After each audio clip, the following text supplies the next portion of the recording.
और उन्होंने जो भी पाए और उनका वो कभी काल नहीं होने पाए। आइए हम इस समय प्रार्थना करें। हमारे सर्वशक्तिमान प्रभु परमेश्वर, हम आपके नाम को धन्यवाद करते हैं कि आज का ये दिन तूने हमें दिखाया है। प्रभु जी, हम अपनी मर्जी से सोए थे लेकिन उठे तेरी मर्जी से हैं। हम अपनी मर्जी से चले थे लेकिन पहुंचे तेरी मर्जी से हैं प्रभु। हाँ पिता, हम अपने जीवन के अंदर तेरे हाथ को देखते हैं, हम अपने जीवन के अंदर तेरी बरकतों को देखते हैं। पिता परमेश्वर, तेरे दास होने के नाते मैं ये प्रार्थना करता हूँ कि आज यहाँ पर उपस्थित हर एक भाई बहन बच्चा बुजुर्ग जो भी आज यहाँ पर तेरे चरणों में मौजूद है प्रभु, ये हमारे नहीं परंतु तेरे लोग हैं और तेरे पास आए हैं। और पिता, जो तेरे पास आता है तो उसे खाली कभी नहीं भेजता है, क्योंकि तेरा ये वायदा है, तो उनको जीवन के जल से भर करके भेजता है। और तूने अपने वचन में कहा है, सब प्यासे और लोगों मेरे पास आओ, और तूने कहा है कि जो मेरे पास आएगा वो कभी प्यासा नहीं होगा। हाँ पिता, क्योंकि प्रभु तेरा वचन कहता है कि उनके जीवन से जीवन के जल की नदियां बह निकलेंगी। हाँ पिता, हम में से हर एक जन को आशीष दे। आज जो भी वचन तेरे वचनों में से हम देखने जा रहे हैं, उसको पढ़ने जा रहे हैं, सीखने जा रहे हैं, उसके द्वारा तो हम सबों को आशीषित कर उस वचन के ऊपर तेरी बरकत आए। मसीह यीशु के नाम से मांगते हैं, आमीन आमीन। ठीक है, हालेलुया। आइए, अभी हमारे पास समय है, थोड़े समय के लिए हम परमेश्वर के वचन की तरफ चलेंगे, उसकी वाणी की तरफ चलेंगे और उसकी आवाज हम सुनेंगे। परमेश्वर के वचन के अंदर आज के ध्यान के लिए हम लूका रचित सुसमाचार का 10वां अध्याय खोलेंगे और इस 10वें अध्याय को खोल करके हम लोग उसका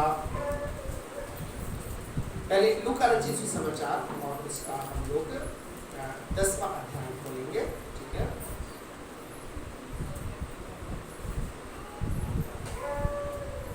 और इसका 30 वचन से लेकर 35 वचन तक हम पढ़ेंगे। ठीक है, शाम से पढ़ेंगे 30 वचन से लेकर 35 वचन तक।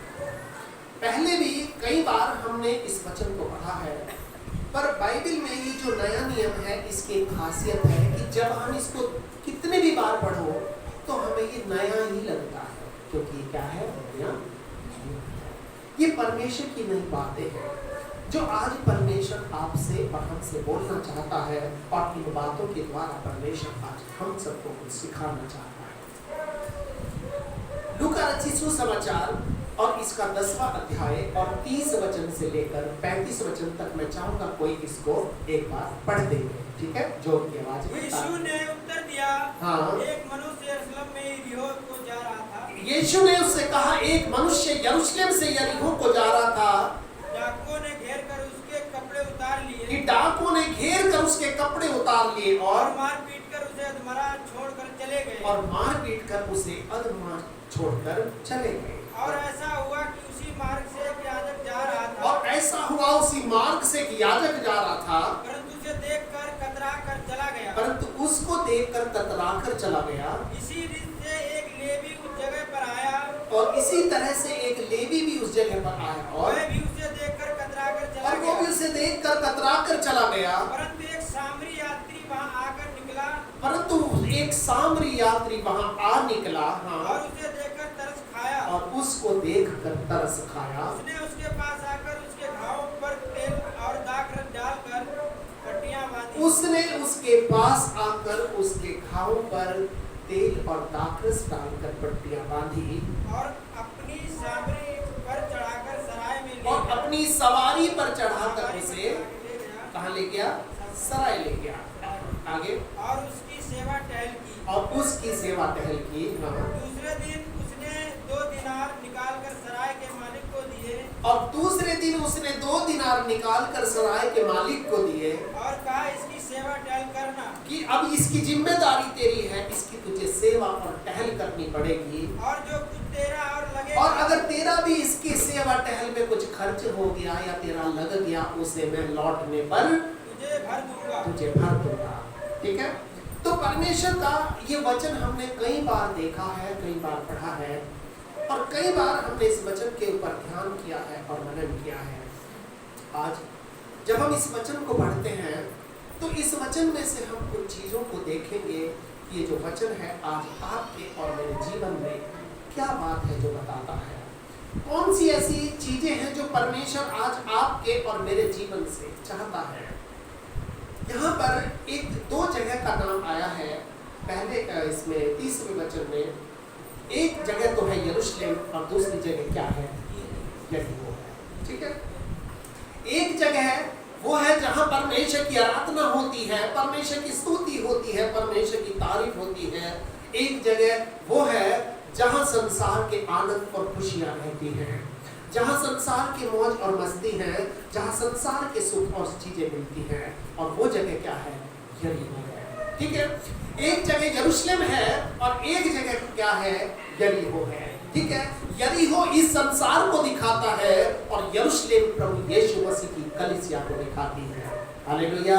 यरीहो इस संसार को दिखाता है और यरूशलेम जो है वो परमेश्वर के पवित्र लोगों की संगति को दिखाता है, और यरीहो जो है वो दुनिया के लोगों की संगति को दिखाता है। यहाँ पर लिखा है एक मनुष्य यरूशलेम से यरीहो को जा रहा था, ये नहीं लिखा कि वो यरीहो से यरूशलेम को आ रहा था।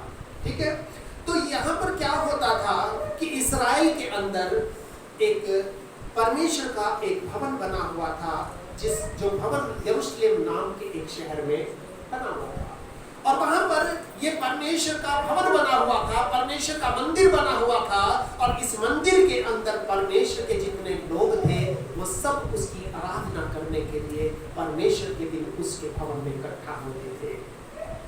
ये सारे के सारे जो लोग होते थे ये वो होते थे जैसे अभी हमने परमेश्वर के वचन में पढ़ा है कि उसके डरवैयों को किसी बात की घटी नहीं होती और उसका डर ना मानने वाले को सब चीज की जीवन में घटी होती है। ये भी ध्यान रखना। परमेश्वर के वचन के अंदर लिखा है कि धर्मी पर बहुत सी विपत्ति पड़ती तो है, पर यहोवा उनको उन सब से क्या करता है, मुक्त कर देता है। हालेलुया। और इस वचन के अंदर क्या पढ़ते हैं कि एक मनुष्य है, एक इंसान है। ये नहीं लिखा ये कौन है, पर ये लिखा है कि ये यरूशलेम में रहता था। ये कहाँ रहता था, यरूशलेम में रहता था। ये इस्राएल के अंदर रहता था। ये कहाँ गया, ये परमेश्वर की आराधना करने के लिए अपने परिवार के साथ यरूशलेम की तरफ गया था। यरूशलेम पहुंचने के बाद क्या हुआ, इसने सोचा कि आज मैं प्रभु के भवन में नहीं जाऊंगा आज, क्योंकि वहां पे कुछ मजा नहीं आता, क्योंकि परमेश्वर के भवन में वही व्यक्ति आएगा जिसके अंदर परमेश्वर का आत्मा होगा, जिसके अंदर परमेश्वर का डर होगा और जिसके अंदर परमेश्वर का आत्मा कार्य करता हुआ होगा। क्योंकि अगर परमेश्वर का आत्मा हमारे जीवन के अंदर नहीं है तो शैतान हमें अपनी जगह पर ले जाएगा, हमें वो परमेश्वर के भवन में आने नहीं देगा। और यहाँ पर क्या हुआ कि ये मनुष्य जो था, इसको जाना तो यरूशलेम में था, पर इसने यरूशलेम को छोड़ करके कहाँ चला गया, यरीहो में चला गया। ठीक है, चला नहीं गया, अभी जा रहा था। क्या होता था कि जैसे आज भी बहुत सारे प्रभु के भवनों में होता है कि जब आराधना होती है तो कुछ लोग आंख बंद करते हैं और कुछ लोग आंख खोले रखते हैं, देखते हैं कोई कुछ कर रहा है या नहीं, कौन कौन क्या कर रहा है। कुछ लोग मुआयना करते रहते हैं, वो सीरियस नहीं होते प्रभु की आराधना के, क्योंकि आराधना करना, प्रार्थना करना एक आत्मिक काम है, ये शारीरिक काम नहीं है, और इस आत्मिक काम को आत्मा के जरिए ही करना होता है। इसलिए बाहर की दुनिया से हमें आंखों को बंद करना होता है, और इसी का काम जो है, इसी दौरान कितने लोगों को नंबर बना जाता है, वो देखते हैं सबकी आंखें बंद है, अपना पेशाब करने के बहाने, छोटे छोटे बच्चे जो होते हैं खेलने कूदने के बहाने बाहर चले जाते हैं। उनको पता होता है कि अभी मुझे कोई देखेगा नहीं, अभी मुझे कोई पकड़ने नहीं भागेगा, अभी मुझे कोई पूछेगा नहीं मैं कहाँ गया हूँ। जब इस्राएल के अंदर यरूशलेम में प्रार्थना होती थी, जब इस्राएल के अंदर प्रभु की आराधना चलती थी, हमारे यहाँ तो सिर्फ आधा घंटा के लिए, वहां पर कम से कम 3-3, 4-4 घंटे के लिए क्या होता था, आराधना चलती थी।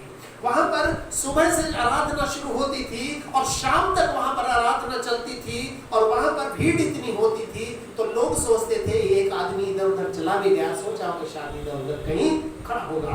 यरूशलेम के अंदर जो आराधना होती थी आज भी उस मंदिर के अंदर कम से कम 1 से लेकर 1.25 लाख लोग तक जो है वहां पर उपस्थित होते हैं। कितने? क्योंकि वो वहां पर पूरा का पूरा जो इस्राएल है वो ज्यूस है, वो पूरा का पूरा प्रभु को मान्य, उस पर विश्वास करने वाले लोग हैं। और इसलिए जब यरूशलेम के अंदर आराधना चलती है तो बहुत सारे लोग वहां पर इकट्ठा होकर परमेश्वर की आराधना करते हैं। तो इसलिए ये मनुष्य जो था इसको परमेश्वर के भवन में जाना था, इसको परमेश्वर की आराधना करने के लिए जाना था। पर जब सबकी आंख बंद हो जाती थी आराधना में, ये चुपके से पीछे से क्या हो गया, चला गया, क्योंकि इसका मन अंदर नहीं लग रहा था। इसने सोचा यहाँ तो कुछ मजा नहीं आ रहा। यरीहो के अंदर सारे काम होते थे उल्टे सीधे, जो मर्जी वहां पर करो, वहां किसी काम की कोई मनाही नहीं थी।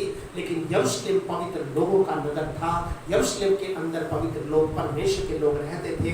वहां पर कोई जुआ नहीं खेला जाता था, कोई उल्टे सीधे काम नहीं होते थे। वहां पर हर प्रकार से जो है परमेश्वर का नियम वहां पर काम करते थे।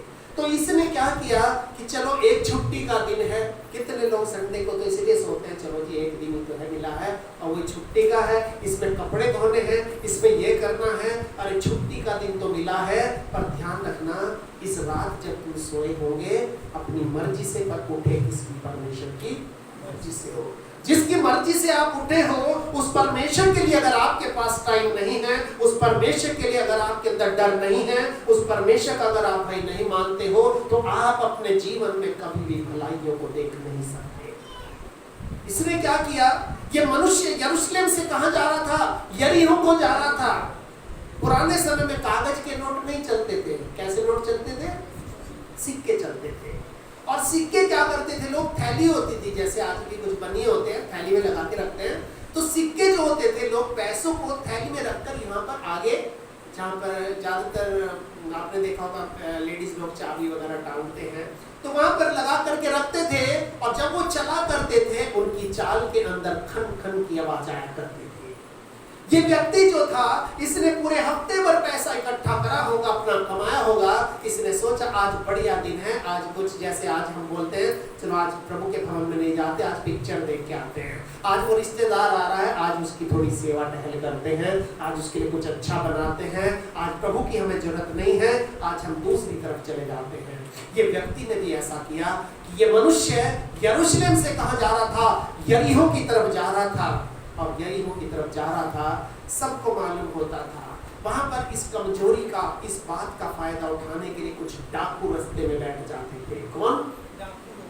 उन्हें मालूम था कि ये व्यक्ति प्रभु के भवन से बच करके यहाँ आया है और ये कहाँ जा रहा है, मार्केट शॉपिंग करने जा रहा है, तमाशा देखने जा रहा है, वहां नाच गाने होते थे वो देखने जा रहा है। उनको मालूम था कि जो इस तरफ जाएगा तो वो खाली हाथ नहीं जाएगा।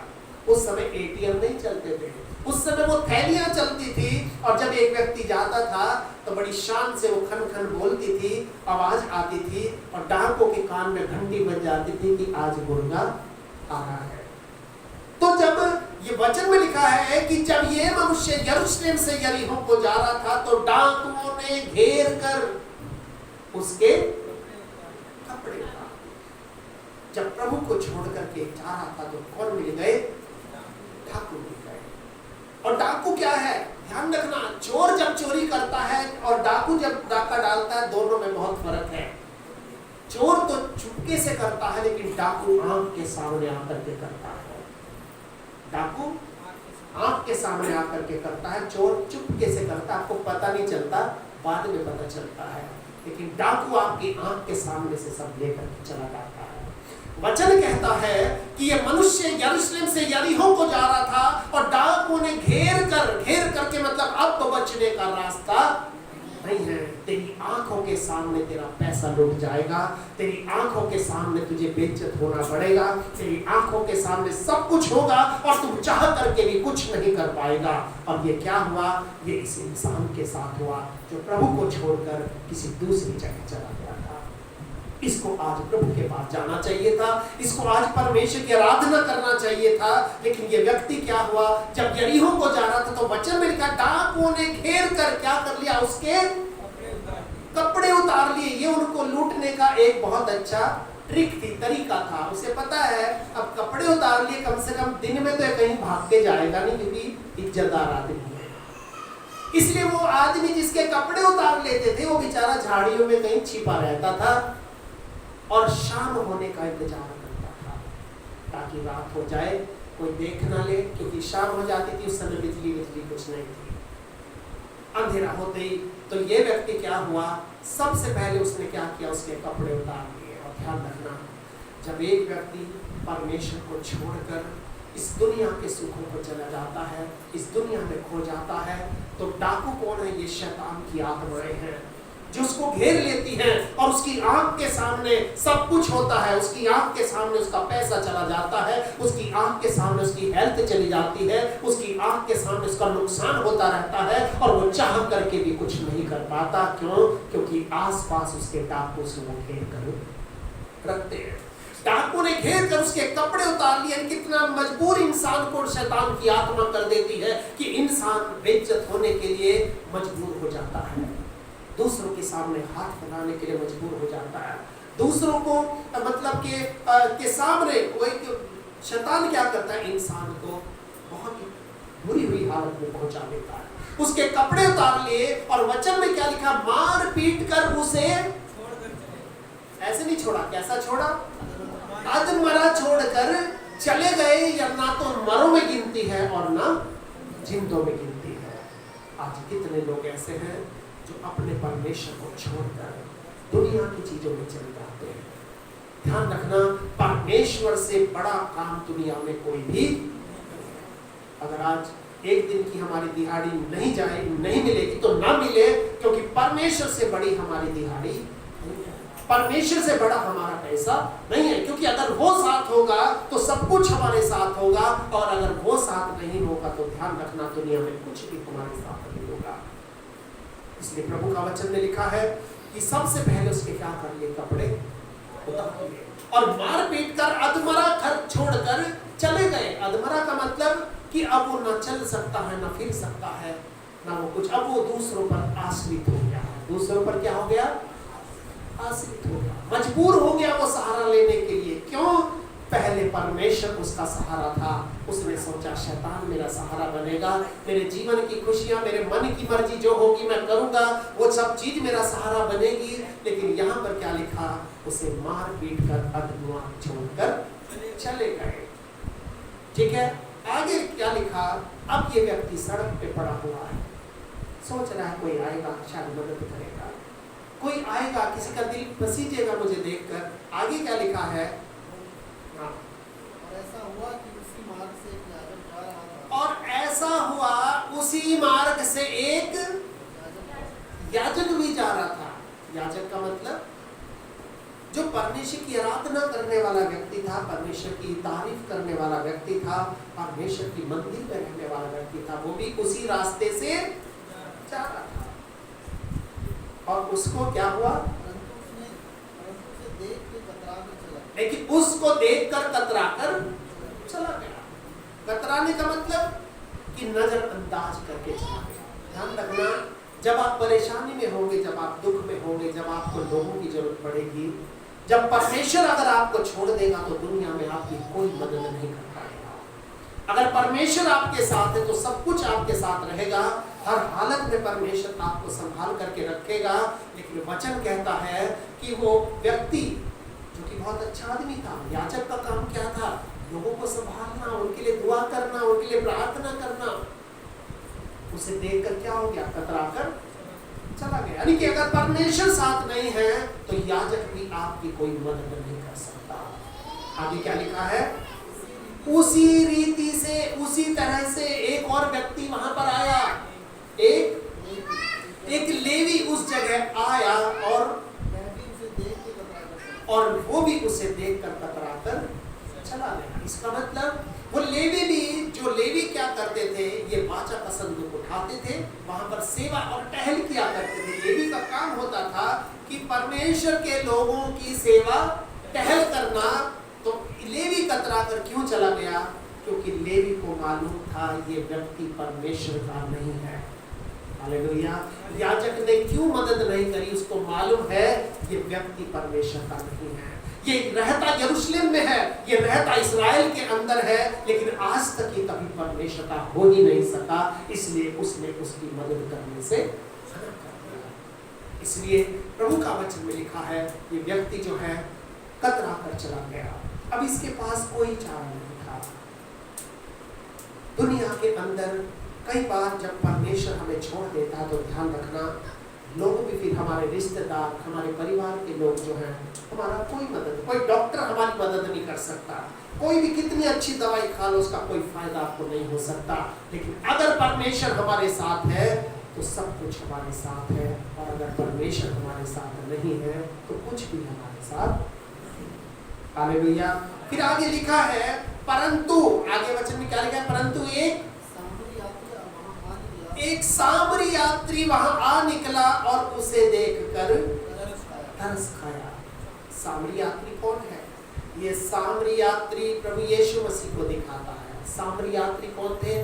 बाइबिल के समय में दो जातियां होती थी, एक यहूदी और एक सामरी। सामरी जो लोग होते थे उनको यहूदी लोग नीचा लोग मानते थे, उनके मोहल्ले अलग होते थे, उनकी गलियां अलग होती थी, उनका सब कुछ अलग होता था, और ये जो यहूदी लोग होते थे उनका अलग होता था। ये सामरी यात्री जिससे किसी को कोई उम्मीद नहीं थी, ये सामरी यात्री जो बहुत गरीब हुआ करते थे, ये सामरी लोग जो होते थे ये मतलब ये समाज से बिल्कुल अलग लोग हुआ करते थे। आज इसी प्रकार यीशु मसीह जो देवी और देवताओं के सबसे अलग है, वो यीशु मसीह जो परमेश्वर का पुत्र है, जो संसार के अंदर आपके और मेरे लिए आया है। और ध्यान रखना, उस व्यक्ति के लिए जिसकी कोई मदद नहीं कर सकता, आज उस व्यक्ति के लिए परमेश्वर का पुत्र यीशु मसीह मौजूद है। हालेलुया। इसमें लिखा है आज बहुत सारे लोग परमेश्वर से बड़े दूर होकर के चले गए हैं, और ऐसी हालत में आज अदमुए पड़े हैं कि ना तो उनकी गिनती मरों में है और ना जिंदों में। आज आपके मेरे जीवन के अंदर कई बार हम लोग भी ऐसी परिस्थिति में चले जाते हैं, ठीक है।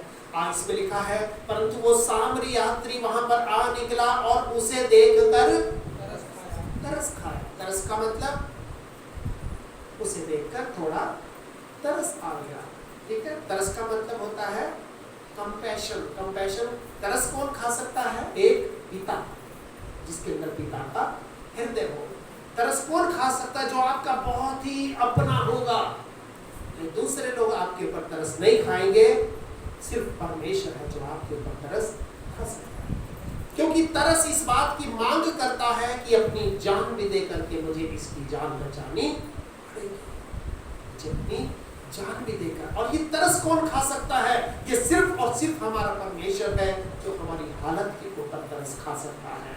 दुनिया हमें कुछ भी कह सकती है, लेकिन ध्यान रखना, जब अगर परमेश्वर आपको ऊपर उठा देगा, दुनिया में कोई चीज आपको गिरा नहीं सकती। अगर परमेश्वर आपको गिरा देगा तो दुनिया में कोई चीज आपको उठा नहीं सकती। ऐसा नहीं कि हम धर्मी हो गए, हम विश्वासी हो गए, अब हमारे जीवन में के अंदर कष्ट नहीं आएगा। ध्यान रखना, जितना ज्यादा आप परमेश्वर के करीब जाओगे उतना ज्यादा शैतान भी आपके करीब आएगा। जितना ज्यादा आप परमेश्वर की उपस्थिति में चलोगे उतना ज्यादा शैतान भी आपके पीछे भागेगा। पर ध्यान रखना, हमें ये देखना है वो सामरी यात्री हमारे पास है या नहीं। ये सामरी यात्री आया, उसको देखकर क्या खाया? तरस खाया, और उसके पास आकर उसके घावों पर तेल और दाखरस डालकर पट्टियां बांधी। यानी कि जो शैतान ने नुकसान करा था, उस नुकसान को भरने के लिए हमारा यीशु मसीह दुनिया में आया। हालेलुया। आज हम लोग भी एक समय जीवन में था, अभी भी कई बार हमारे जीवन में ऐसा समय आ जाता है, हम ऐसी परिस्थिति में चले जाते हैं जहाँ पर हमारी कोई मदद नहीं कर सकता। सिर्फ और सिर्फ परमेश्वर होता है जो ऐसे समय में आपके और मेरे लिए एक रास्ते को निकालता है, एक मार्ग को तैयार करता है। आगे इसमें लिखा है उसके पास आकर उसके घावों पर तेल और दाखरस डालकर पट्टी बांधी और अपनी सवारी पर चढ़ाकर कहां ले गया? सराय में ले गया। सवारी कौन है? एक जरिया है, एक माध्यम है जिसके द्वारा वो व्यक्ति बाहर से उठाकर अंदर लाया गया है। हालेलुया।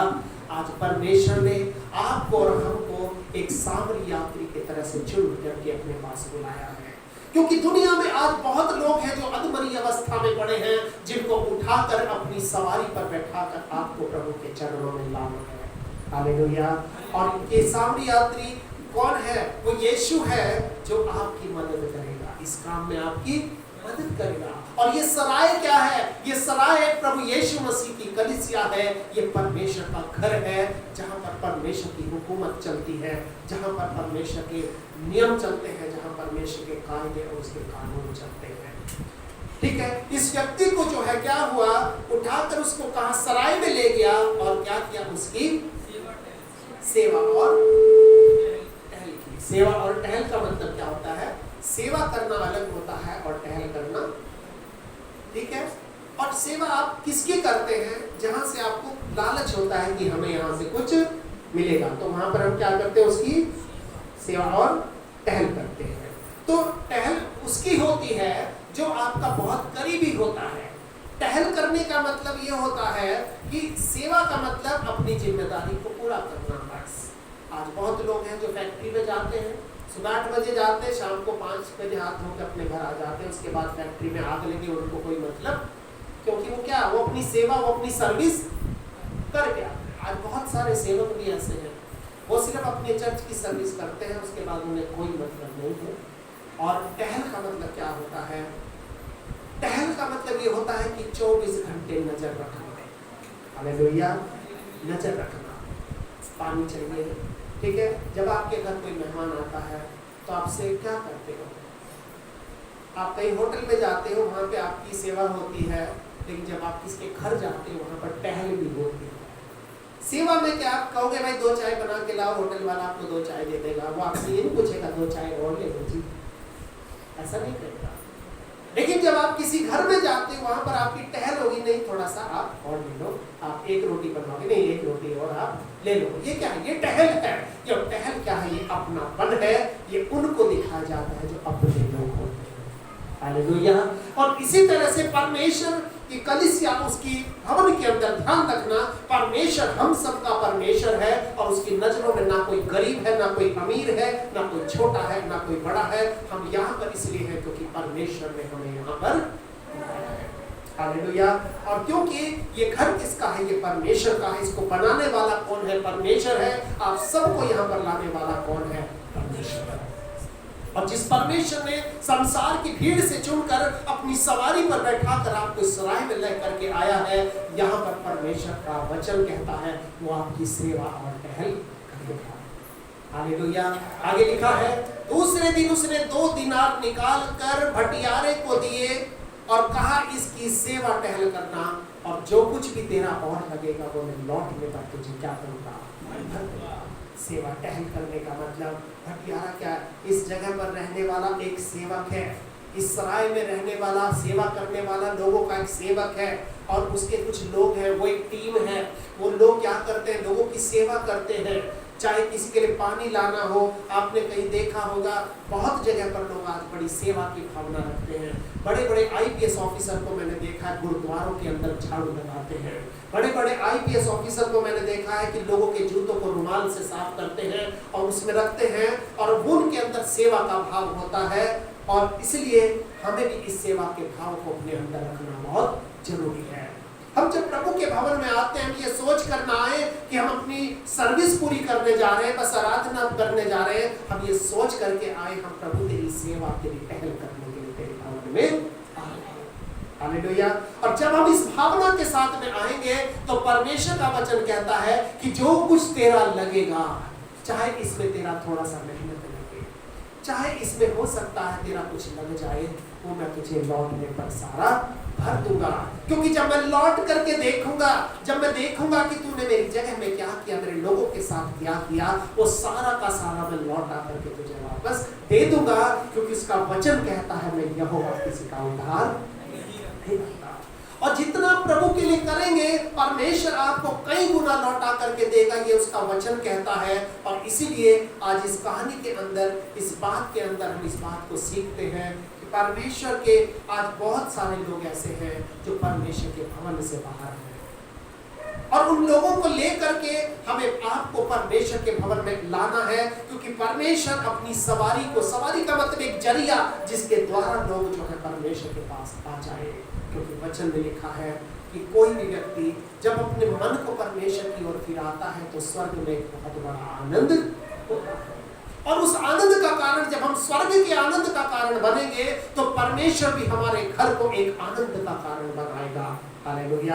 क्योंकि इसका वचन कहता है वो बांझ को घर में बच्चों की आनंद करने वाली माता बनाता है। परमेश्वर की स्तुति करो, क्योंकि परमेश्वर ये चाहता हमारे घरों के अंदर आनंद हो, खुशी हो, शांति हो, आराम हो, और लोग हमको देखकर हमारे जीवन को पूछे ये सब हमारे जीवन में कहां से आया, और हम गवाही देकर के कह सके कि मैं यहोवा के पास गया और उसने मेरी सुन ली, और मुझे पूरी रीति से उसने क्या कर दिया, निर्भय कर दिया। हालेलुया। परमेश्वर इस वचन के द्वारा हम सबको आशीष दे। आइए हम सब लोग थोड़े समय के लिए अपनी आंखों को बंद करेंगे और हम लोग इस समय प्रार्थना करेंगे। हमारे सामर्थ्य परमेश्वर, हम तेरे नाम को धन्यवाद करते हैं। तेरे वचन को अभी हमने देखा है, तेरे वचन को अभी हमने पढ़ा है। प्रभु, इस वचन के अंदर एक बात है प्रभु, आज दुनिया में बहुत सारे लोग हैं जो यरूशलेम को छोड़कर आज यरीहो में गए हैं, और रास्ते में डाकुओं ने, शैतान की शक्तियों ने उनके जीवन को नाश किया हुआ है। आज वो इंतजार कर रहे हैं कि कोई सामरी यात्री आएगा। आज वो वेट कर रहे हैं कि कोई ना कोई आएगा जो मुझे, मेरे जीवन को आशीषित करेगा। कोई आएगा जो मुझे अपनी सवारी पर उठाकर आज मेरे परमेश्वर की तरफ मुझे लेकर के जाएगा। आज बहुत सारे लोग हैं जिनकी चौखटें आपका मेरा इंतजार कर रही है। आज बहुत सारे ऐसे लोग हैं जो कोई राह तक रहे हैं कि कोई तो होगा जो हमारे दुख से हमें बचाएगा, हमारी पीड़ाओं से हमें बचाएगा, हमारे कष्टों से हमें छुड़ाएगा, हमारे संकट से हमें निकालेगा। हाँ पिता परमेश्वर, हम इस समय हर एक जन को जो आज तेरी उपस्थिति में है तेरे हाथों में समर्पित करते हैं। पिता परमेश्वर, मैं प्रार्थना करता हूँ हम में से हर एक जन को तू ये अभिषेक दे प्रभु जी, और इस बात का बोझ दे प्रभु कि ये कलीसिया किसी इंसान ने नहीं बल्कि तूने बनाई है, और हमको यहाँ पर लाने वाला भी तू है, और हमको यहाँ पर मिलाने वाला भी तू है। क्योंकि प्रभु इस दुनिया में हम सब लोग एक परदेसी और एक यात्री के समान हैं। अपनी अपनी यात्रा को पूरी करके प्रभु हमें फिर से एक बार तेरे पवित्र पर्वत पर आना है। पिता, जब तक हम इस दुनिया में रहते हैं हम ये प्रार्थना करते हैं कि हम तेरी आशीषों से भरपूर होकर यहाँ रहें। हम प्रभु जी तेरी कलीसिया के लिए कार्य करते रहें, क्योंकि प्रभु तेरा वचन कहता है कि तुम्हारा परिश्रम प्रभु में व्यर्थ नहीं है। हाँ पिता, हम ये प्रार्थना करते हैं कि इस समय तू हर एक जन को जो आज यहाँ पर तेरे चरणों में मौजूद है अपनी आशीषों से भर दे, अपनी बरकतों से भर दे ईश्वर राजा। और पिता, जिस प्रकार तू हम सबों के साथ पिछले दिनों खड़ा रहा है तो आने वाले दिनों में भी हम सबों के साथ खड़ा है। हम सबकी सहायता करके, रक्षा करके, मदद करके और अगुवाई करके प्रभु तू हमारे जीवन को आशीषित कर और अपनी बरकतों से भर। आने वाले दिनों में हम सबको उठाकर ऊंचाई पर खड़ा कर और अपनी महिमा सेवा के लिए हम सबको तू बड़े बल और सामर्थ और शक्ति के साथ इस्तेमाल कर। हम सारा आदर और महिमा आपको देते हैं और धन्यवाद करते हैं महान परमेश्वर, क्योंकि आपने हमारी प्रार्थना को सुना है। और धन्यवाद के साथ ये प्रार्थना हम अपने उद्धारकर्ता प्रभु यीशु के पवित्र, जीवित और सामर्थी नाम से मांगते हैं। इसे दया से सुने और ग्रहण करें, और हम सब जो लोग प्रभु के हैं मिल करके कहेंगे आमीन। हमारे प्रभु यीशु मसीह का अनुग्रह, पिता परमेश्वर का प्रेम और पवित्र आत्मा की सहभागिता से लेकर हमेशा तक हम सब लोगों के साथ होती है। आमीन।